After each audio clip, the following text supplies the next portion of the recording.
تاریخ بتاتی ہے انسان ہو یا جانور ہمیشہ وہیں آباد ہوئے جہاں پانی تھا۔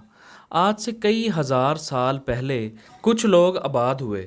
جیسے ہر شخص کا نام ہوتا ہے، ہر شہر دیہات کی پہچان ہوتی ہے، اسی طرح یہاں پہ رہنے والے لوگوں نے اس کا نام کدھی رکھا، جس کا ذکر ہندوؤں کی مذہبی کتاب رگ وید میں بھی ملتا ہے۔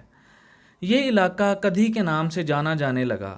السلام علیکم دوستو، میرا نام زین ہے اور آج ہم قبولہ شریف کے بارے میں جانیں گے۔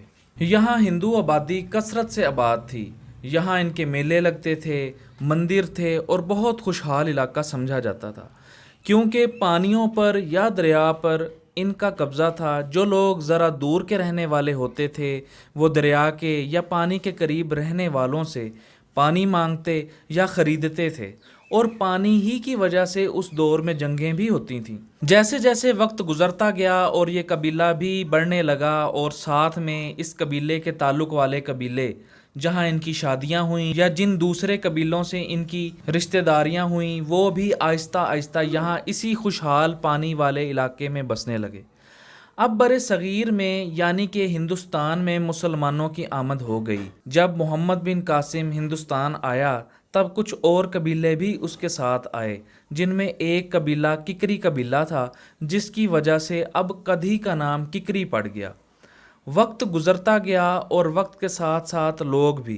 اب ہندوستان میں دلی سلطنت قائم ہو چکی تھی، جس کے سلطان مسلمان تھے۔ اسی دور میں یہ علاقہ ملتان اور دلی کی گزرگاہ میں شامل ہو گیا، اور غیاث الدین تغلق جو ملتان کے گورنر تھے اور دلی میں خلجی خاندان کی سلطنت تھی۔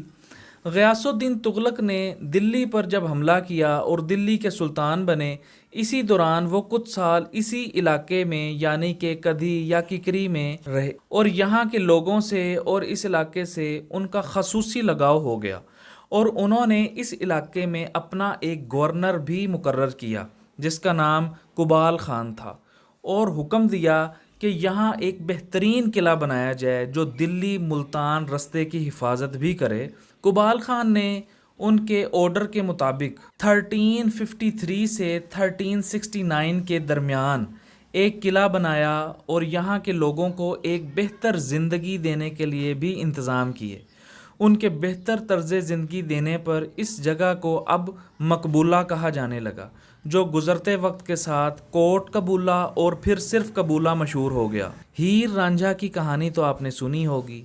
جی ہاں، وہی ہیر رانجھا جن کی محبت کی داستان مشہور ہے۔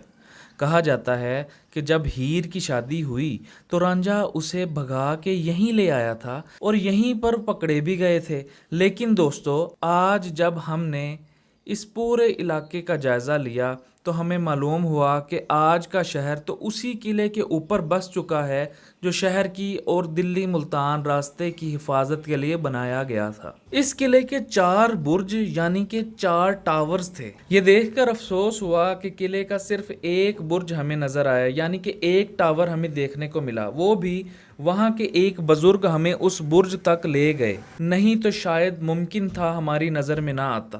قلعے کے اوپر بس اب لوگ رہتے ہیں، جو گھر ہیں انہی گھروں میں قلعے کی باقیات ہیں، کچھ نشانیاں جو ہم نہیں دیکھ سکتے اور نہ ہی آپ کو دکھا سکتے ہیں، لیکن ان بزرگ کے مطابق قلعہ آج بھی اسی شہر کے نیچے دفن ہے۔ آج بھی آپ قبولہ جائیں تو آپ دیکھیں گے کہ قبولہ شہر اونچائی پر ہے اور باقی روڈز وغیرہ اور دوسرے قریب کے شہر اور دیہات نیچے ہیں، کیونکہ قلعہ ہمیشہ اونچائی پر بنایا جاتا تھا، اور شہر اس قلعے کے اوپر ہونے کی وجہ سے آپ کو اونچا نظر آئے گا۔ یہاں ایک دربار بھی دیکھنے کو ملتا ہے، جس کی وجہ سے اسے اب قبولہ سے قبولہ شریف بھی کہا جاتا ہے۔ دوستو، اگر آپ کو یہ ویڈیو اچھی لگی ہو تو ضرور شیئر کریں اور چینل کو سبسکرائب کریں۔ اپنے علاقے کی تاریخ کو زندہ رکھیں، اپنی تاریخ اور اپنے پیاروں کا خیال رکھیں۔